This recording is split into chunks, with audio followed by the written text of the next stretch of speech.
Le Point Bourse vous est présenté par Bourse Direct.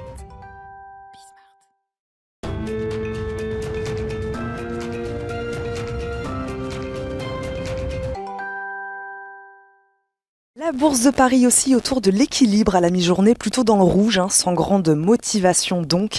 Les investisseurs semblaient pourtant à l'ouverture portés par une nette amélioration du climat des affaires en France et en Allemagne, les deux premières économies de la zone euro, et par l'indice GfK de confiance des consommateurs allemands qui ressort ce matin en nette hausse à moins 0,3 en juillet contre presque moins 7 le mois précédent, mais aussi par l'avancée du plan d'investissement dans les infrastructures qui vient alimenter l'optimisme sur la reprise mondiale.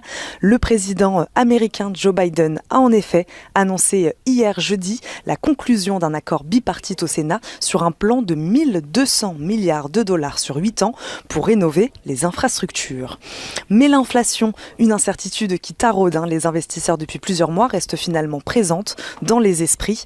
Les marchés ne manqueront donc pas de suivre avec attention les statistiques mensuelles des revenus et des dépenses des ménages aux États-Unis, qui inclut l'indice des prix PCE, le baromètre de l'inflation privilégié par la Fed.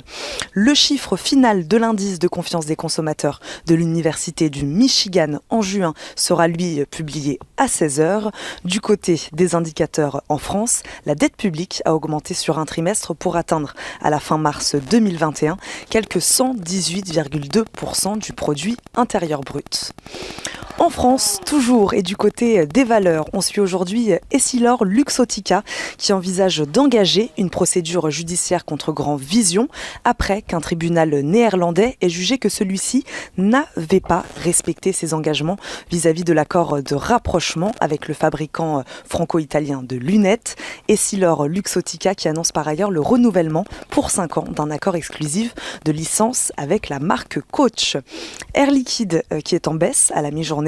Le groupe a annoncé hier la finalisation du rachat de 16 unités de séparation des gaz de l'air de Sasol en Afrique du Sud, reprenant ainsi le plus grand site de production d'oxygène au monde pour un montant environ de 480 millions d'euros. Total Energy, lui, étend sa présence au Suriname, bassin émergent de classe mondiale. 2 nouveaux permis qui feront l'objet d'une campagne de sismique 3D pour confirmer leur potentiel. Plasti Valoir réalise un chiffre d'affaires de 373,3 millions d'euros en croissance, soit 1,8% de chiffre d'affaires, le plus élevé de son histoire.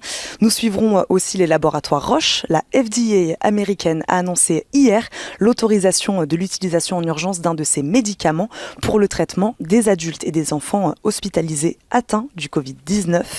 Le fabricant de tubes sans soudure Vallourec, lui, est en difficulté à la mi-journée après avoir annoncé hier le succès de son augmentation de capital de 300 millions d'euros lancée début juin, dernière étape de sa restructuration.